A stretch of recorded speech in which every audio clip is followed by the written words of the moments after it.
नमस्कार दोस्तों, हम आपको दिखा रहे हैं यहाँ पर ग्राम रेवटा हर्षण स्कूल में मृतक पवन कुमार के इसमें आज दिनांक 8/8/2021 को कैडर मार्च निकाला गया है। यहाँ पर भारी संख्या में कतारबद्ध तरीके से शांतिपूर्ण ढंग से यहाँ पर कैडर मार्च निकाले हैं। अब ये कैडर मार्च कहाँ तक निकालेंगे, कहाँ जाएंगे, कैसे किस तरह से आगे अभी हम दिखाते हैं आपको अपने चैनल के माध्यम से। यहाँ पर देखिए सभी लोग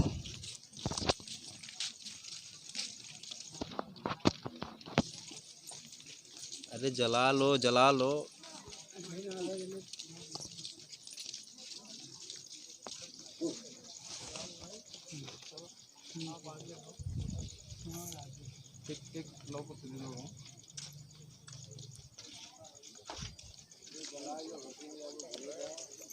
ये मोमबत्ती जला के ही निकलना चाहिए था।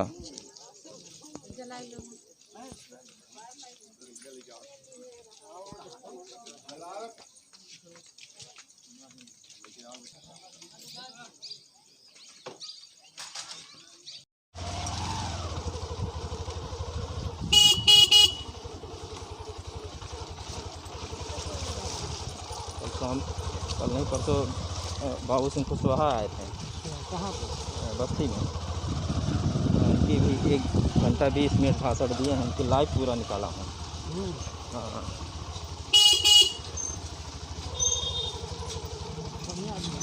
हाँ हाँ।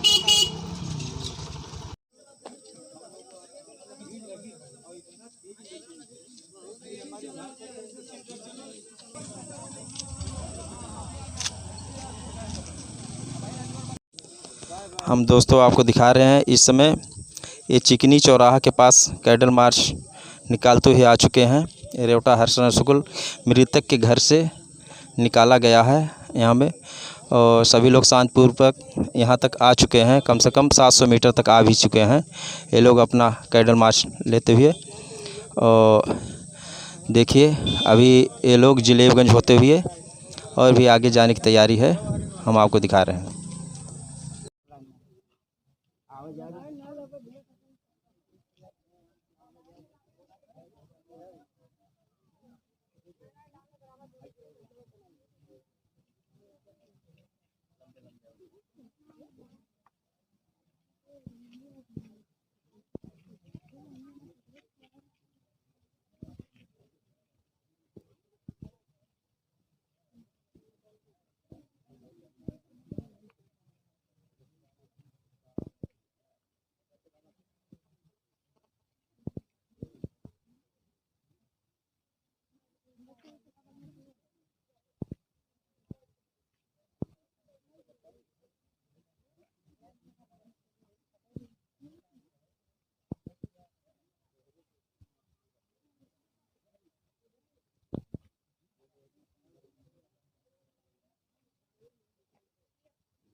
आराम से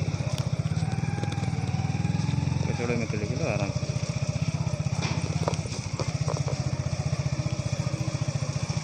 दबा के लेके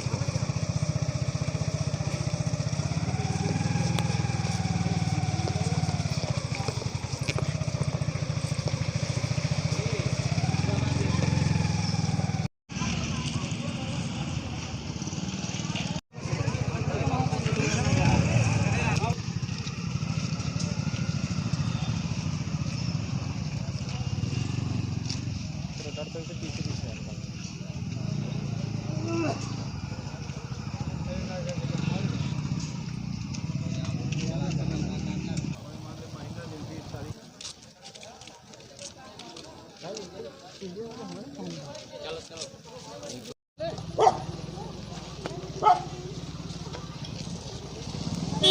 ये देखिए यहाँ पर शांतपुर तरीके से कैंडल मार्च निकाला जा रहा है और ये इस समय जिलेबीगंज मार्केट में पहुँच चुके हैं कैंडल मार्च को लेकर के। ये ग्राम रेवटा हरसरन सुकुल से होते हुए चिकनी चौराहा से जिलेबीगंज चौराहा होते हुए इस समय ये लोग अभी आगे जा रहे हैं। यहाँ पर एक पेट्रोल पंप है जिलेबीगंज मुसहा के पास और वहाँ से फिर अभी वापस होंगे। और यहाँ पर आप देख सकते हैं कि शांतिपूर्ण तरीके से पवन कुमार के स्मृति में यह कैंडल मार्च निकाला गया है। इनकी 23/7/2021 को कुछ मनबड़ों द्वारा बहुत बुरी तरीके से मारा पीटा गया था, जिसकी 4/8/2021 को मेडिकल कॉलेज लखनऊ में मौत हो गई। इलाज के दौरान उन्हीं के स्मृति के उसमें आज यहाँ पर कैंडल मार्च निकाला गया है। ये जिलेबीगंज बाज़ार होते हुए अभी और आगे मुसहा तक जा रहे हैं। मुसहा पेट्रोल पंप है, वहाँ से अभी वापस आएंगे। उसके बाद में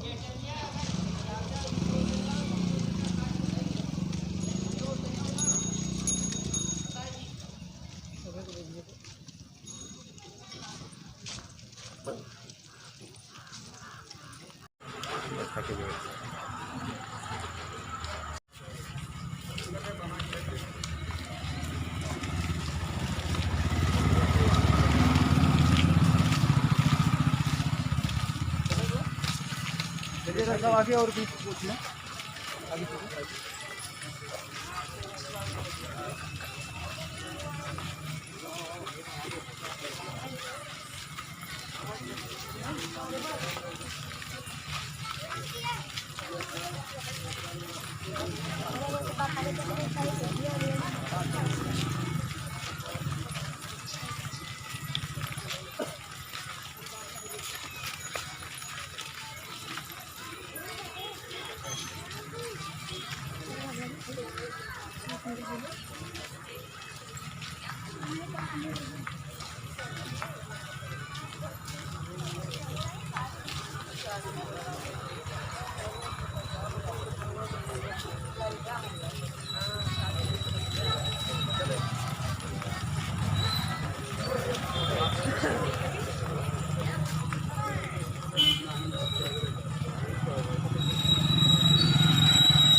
को दिखाना चाह रहे हैं अपने चैनल के माध्यम से।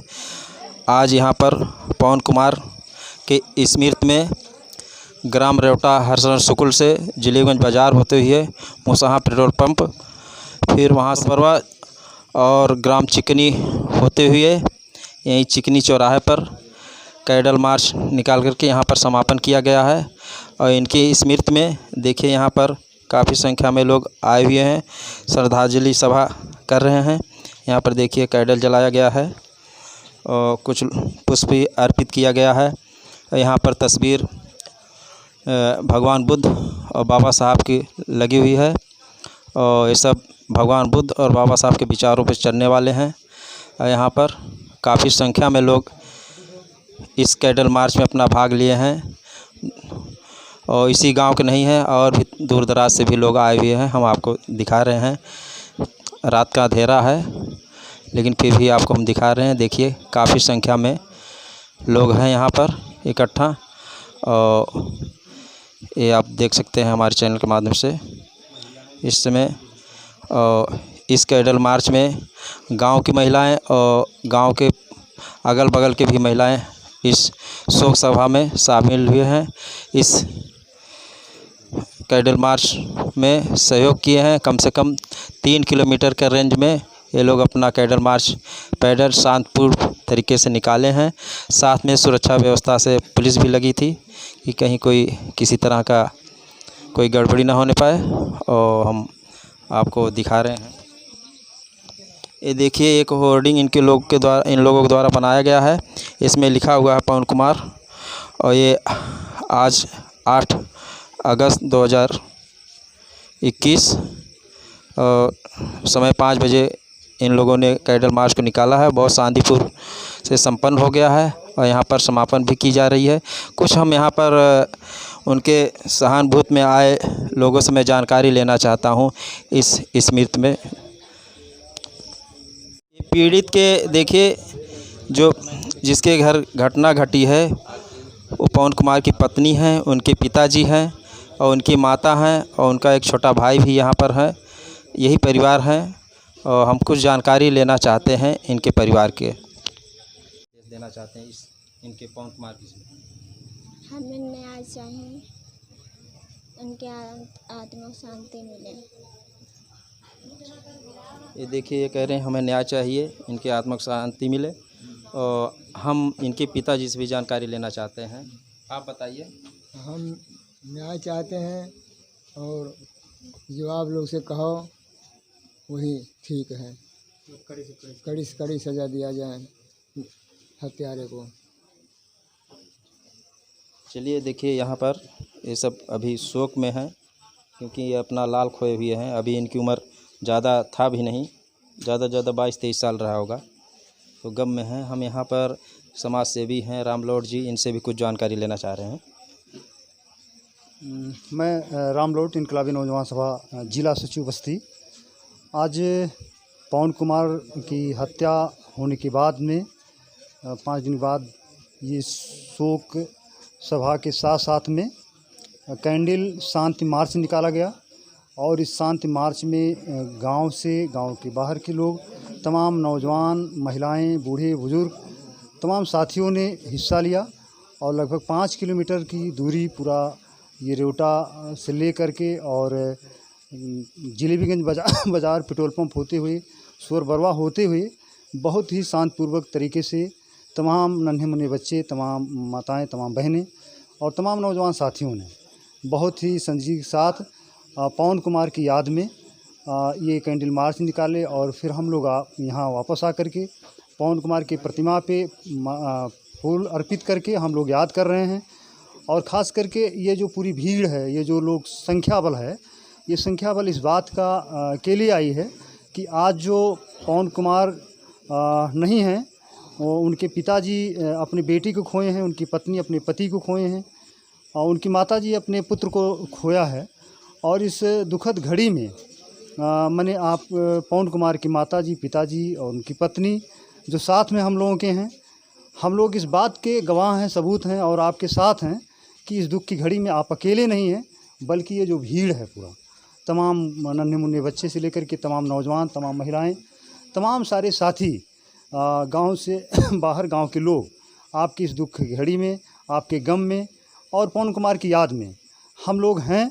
तो इस बात के लिए हम कहेंगे कि माता पिताजी जो पवन कुमार के हैं, इनकी पत्नी हैं, आप इस निराशा के दौर में और हताशा के दौर में आप अकेले नहीं हैं, हम लोग आपके दुख के साथ हम लोग खड़े हैं। एक तो ये है और दूसरी बात ये है कि जो ये हत्या हुई है, ये हत्या में निश्चित तौर पे ये पूरे उत्तर प्रदेश के अंदर तमाम सारे गरीबों की हत्या, उनके घर का ढहाना, तमाम बुलडोज़र चल जाना, उनके साथ तमाम जो महिलाओं के साथ दुर्व्यवहार होना, ये पूरा चौतरफा हमला है। ये हमले निश्चित तौर पे कहीं किसी जाति धर्म का सवाल नहीं है, बल्कि अपराधी किसी जाति धर्म में नहीं होता है, उसका एक चरित्र होता है। तो किसी जाति धर्म में है तो हम कह रहे हैं कि मैंने ये एक अपराधी जो है, अपराध के पीछे निश्चित तौर पे जब प्रदेश के अंदर किसी गांव के अंदर अपराध जब बढ़ रहे हों तो निश्चित तौर पे वो अपराधी का मनोबल जो है वो जो बढ़ता है, जो अपराध करता है, उसके पीछे राजसत्ता यानी जो सरकारें होती हैं, सरकार का अगर निहायत तौर पे उनके साथ, उनकी पीठ पे हाथ ना हो अपराधियों के, हत्यारों के, तो शायद ये जुर्रत कर पाना मुश्किल हो जाएगा। निश्चित तौर पे ये सरकार गरीबों की हत्यारी है, ये सरकार गरीबों पे जुर्म कर रही है। निश्चित तौर पे इस तमाम सारे जो पीड़ित लोग हैं, इस तमाम लोग उनको न्याय नहीं मिल रहा है और नहीं न्याय मिल पा रहा है। हम देख रहे हैं कि मैंने पवन कुमार के इतने जानलेवा हमले के बाद में प्राथमिकी दर्ज कराने में गांव के लोग इस बात के गवाह और सबूत हैं कि कितने संघर्षों के बाद मैंने FIR दर्ज हुआ और FIR अगर दर्ज हुआ तो फिर कितने संघर्षों के बाद में अपराधियों की गिरफ्तारी संभव हुआ। और फिर आप देखेंगे कि मैंने हत्या करने के बाद में, मृत्यु हो जाने के बाद में भी कितने संघर्षों के बाद में फिर अपराधी अभी भी पूरी तरह से अभी पकड़े नहीं गए हैं, वो भी अभी जो है उनकी गिरफ्तारी नहीं हुई, कुछ लोग उनसे वंचित हैं। तो अब मैंने आज के इस कैंडल मार्च के साथ साथ हम याद करते हुए पवन कुमार को, उनको उनके दुख के साथ, उनके परिवार के दुख के साथ हम आशा अपेक्षा करते हैं कि उनके परिवार को इतना हिम्मत और साहस मिले ताकि दुख को सहन कर पाएँ। और दुख को सहन करते हुए हम चाहेंगे कि पवन कुमार को न्याय मिले। इस न्याय में जो अपराधियों को, दोषियों को सज़ा मिले और शीघ्र उनकी गिरफ्तारी हो और जो उचित, जो उसमें न्याय संगत जो धाराएं हैं उस पे लागू हो। और हम समझते हैं कि आप इस घड़ी में पूरा गांव आपके साथ है, इसके इलाके के लोग हैं, और इलाके नहीं, आप देखेंगे 4 दिन पहले की जो घटना है उसमें पूरे ज़िले के लोग और पूरे मंडल के लोग, न जाने कहाँ कहाँ से लोग आए थे। तो हम लोग आपके साथ हैं और फिर पवन कुमार को याद करते हुए, उनको श्रद्धा सुमन अर्पित करते हुए हम याद करते हैं और उनके दुख को, उनके गम को हम बांटते हुए, हम अपनों को याद करते हुए इन्हीं के साथ बहुत बहुत श्रद्धांजलि देते हैं। Thank you. मैं RK आरतीयन, जिला महासचिव बहुजन मुक्ति पार्टी। सबसे पहले तथागत गौतम बुद्ध और बाबा साहब के चरणों में श्रद्धा सुमन अर्पित करते हुए मित्र पवन को भावपूर्ण श्रद्धांजलि देते हैं और तथागत की करुणा उस परिवार पे बने, साहस प्रदान करे जिस प्रकार इस दुख की घड़ी में उन परिवार पर बीत रही है। हम एक बार पुनः चाहेंगे तथागत की करुणा बने कि आपको साहस प्रदान करे, इस दुख की घड़ी से निपटने के लिए आपको साहस मिले। और आपका भी मैं धन्यवाद देता हूं कि आज जब सारे चैनल गोदी मीडिया के नाम से जाने जाते हैं, ऐसे गरीब परिवार, ऐसे बहुजनों की आवाज़ उठाने के लिए एक भी चैनल नहीं आ रहा। आप निरंतर, जब से हम देख रहे हैं घटना हुआ, निरंतर आप आवाज़ उठा रहे हैं, हम इसके लिए भी बहुत बहुत धन्यवाद आपका करते हैं। ये घटना जब से घटी हुई है, लगभग तब से ही हम लोग इस घटना पर अपना निगाह बनाए हुए हैं और न्याय दिलाने हेतु थाने का भी घेराव, DM कार्यालय, SP कार्यालय धरना दे करके ये एक विज्ञापन दिया गया कि इस पीड़ित परिवार को न्याय मिले और न्याय के लिए हम लोग लगातार आवाज़ उठा रहे हैं।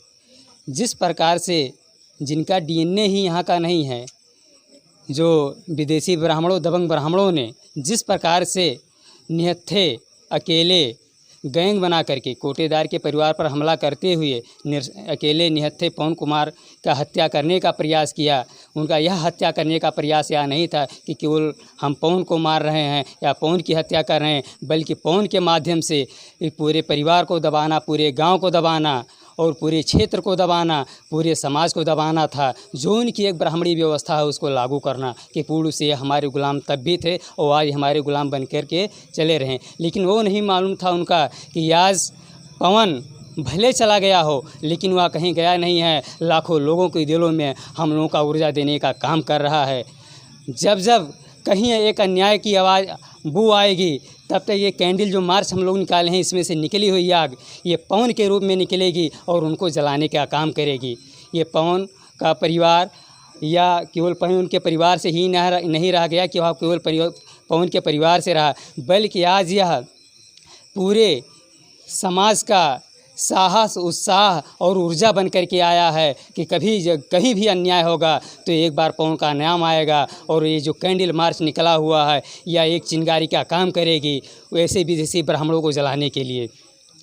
और हम सबसे ज़्यादा इन साथियों के गांव के और तमाम क्षेत्रवासियों जो यहाँ अगल बगल के गांव से आए हुए हैं, यह केवल एक समाज, एक विशेष जाति वर्ग के नहीं है, बल्कि इस दुख की घड़ी में पवन के परिवार के साथ, पवन के गांव वालों के साथ, कोटेदार के परिवार के साथ, कोटेदार के साथ आज OBC SC ST समाज का नाम है, पूरा भाई खड़ा है हमारे साथ, हमेशा निरंतर परामर्श देते रहे, हमेशा कंधे से कंधा भाई महेश पटेल जी भी लगे रहे हैं जो पूरा हमको मामले का संज्ञान देते रहे हैं। तो आज जो पवन के ऊपर अन्याय हुआ है यह जाया जाने वाली नहीं कि जाया जाने वाली है। जब तक इनको न्याय नहीं मिल जाता, हमको कुछ भी करना पड़े, कहीं तक भी जाना पड़े, हम लोग जाने के लिए तैयार हैं। और इन गाँव वासियों को और क्षेत्रवासियों को आभार व्यक्त करते हैं, धन्यवाद देते हैं। यदि आज पवन की लड़ाई यहाँ तक मजबूत हुई है तो आप लोगों के द्वारा हुई है। आप लोगों ने जिस तरह से बढ़ चढ़ कर के हिस्सा लिया है, आज यदि 6 लोगों की गिरफ्तारी हुई है तो ये आप लोगों की बदौलत है। नहीं, यहाँ शासन प्रशासन तो FIR लिखने को नहीं तैयार था कि FIR लिखने को तैयार था। फिर एक बार हम आप सभी को आभार व्यक्त करते हुए निवेदन करते हैं कि आप लोग अब तक जैसे साथ सहयोग बनाए हुए हैं, ऐसे निरंतर आप साथ सहयोग बनाए रहेंगे। फिर ऐसी घटना ना घटे। आज जैसे हम लोग एकजुट हैं, ऐसे एकजुट बने रहेंगे। धन्यवाद। चलिए, इसी कड़ी में हम जानकारी लेना चाहते हैं पूर्व प्रधान प्रतिनिधि से। हाँ साथियों, हम तो जब से इनको चोट लगी है तब से और आज तक मैं अथक प्रयास भी करता रहा हूं और मीडिया पर सबसे पहले मैं ही बोला हूं। इनकी दवा डॉक्टर अस्पताल में करने को राज़ी नहीं था, लेकिन जब मैं मीडिया में दहाड़ा हूं तब डॉक्टर साहब आ करके और कहे कि उस व्यक्ति को बुलाओ, उसका क्या नाम है, तब हमको बुलाए और कहे लाइए आप अपने मरीज़ को, हम दवा करते हैं। तो साथियों, सबसे पहले जितने लोग आए हुए हैं, माताएं बहनें हैं, इनको हम बड़ी सराहनीय काम देते हैं कि आप लोग इतना अच्छा काम, जो कि सभी लोग चाहे वो बैकवर्ड के हों चाहे SC के हों, सभी लोग कंधे से कंधा मिला करके आज पवन कुमार के श्रद्धांजलि में आप लोग त्याग किए हैं। इसलिए आप लोग सबसे पहले बहुत बहुत धन्यवाद आप लोगों को हम देते हैं। और इसके बाद में मैं तो ये कहता हूं कि साथियों, आप लोग इन्हीं के नहीं सभी के साथ एकजुट होकर के कंधे से कंधा कर मिलाकर चलो। अगर इस तरह से आप लोग काम करोगे तो शायद ऐसी घिनौना घटना फिर कभी नहीं होगी। और मैं तो ये बाबा साहब के सामने और डॉक्टर भीमराव के सामने और भगवान बुद्ध के सामने कसम खाता हूँ कि कोई भी दलित अनुसूचित जाति के ऊपर अगर कुछ भी होता है तो 24 घंटा अगर मुझे कोई बुलाएगा, मैं अपनी जान की बाजी लगा करके उसके साथ में कंधा से कंधा मिलाकर चलने के लिए 24 घंटा तैयार रहूँगा। मुझे अपनी जान की परवाह नहीं है, लेकिन सत्य की लड़ाई लड़ता रहूँगा, उसमें कोई दो राय नहीं है दोस्तों। धन्यवाद। जय भीम, जय भारत। बस इस कैडल मार्च में यहाँ पर कोटेदार की यही दुकान है। इसी जगह पे झगड़ा हुआ था और इसी में इस पवन कुमार नाम के लड़के को चोटें आई थी, काफ़ी गंभीर चोटें आई थी, जिसका इलाज लखनऊ मेडिकल कॉलेज में 23 जुलाई से लगातार चल रहा था और जिसका 4 अगस्त को दिन के 2 बजे के आसपास मेडिकल कॉलेज लखनऊ में मौत हो गई। उसी में कोटेदार के लड़के हैं, राम आशीष नाम है, हम उनसे कुछ जानकारी लेना चाहते हैं। उनके परिवार में भी, उनको भी और उनके घर वालों को भी 1-2 को चोटें कुछ लगी थी। तो क्या कहना चाहते हैं राम आशीष जी, मैं जानकारी लेना चाहता हूँ। हाँ, आप बताइए राम आशीष जी, जो झगड़ा हुआ था आपके ही पिताजी के नाम से कोटा है और आप लोग यहाँ पर वितरित कर रहे थे, उसी समय झगड़ा हुआ था, तो झगड़े में आपको भी चोटें आई थी या और किसको किसको आई थी? क्योंकि हम लोग उस समय पहुँच नहीं पाए थे, लेकिन जानकारी के अनुसार सबसे गंभीर चोटें पवन कुमार के आई और आप लोग लगातार उनका सहयोग किए। गरीब परिवार था, इलाज में भी आप लोग काफ़ी पैसा खर्च किए बचाने के लिए और बच नहीं पाया। तो आज उसके स्मृति में आप लोग कैडल मार्च निकाले थे, तो क्या संदेश देना चाहते हैं? मैं राम आशीष, मैं उस समय यहाँ मौजूद था। उस दबंग ब्राह्मणों ने मुझे ही मारने आए थे। मैं किसी तरह अपनी जान बचा करके भागा और उसी समय पवन कुमार आ गए और दबंग ब्राह्मणों ने उसे मारने लगे। इसमें मेरे बड़े पिताजी को भी चोटें आई, मेरे पिताजी को भी चोटें आए और उसी समय मैं उसे लेकर अस्पताल गया और अस्पताल में 23 तारीख से लेकर मैं 4 तारीख तक उसके साथ था। उसके सर में काफ़ी गंभीर चोटें आई, जिसके कारण उसकी मौत हो गई। और आज उसी के उसमें कैंडल मार्च निकाला गया है। सांत्वना समाप्त करता हूँ।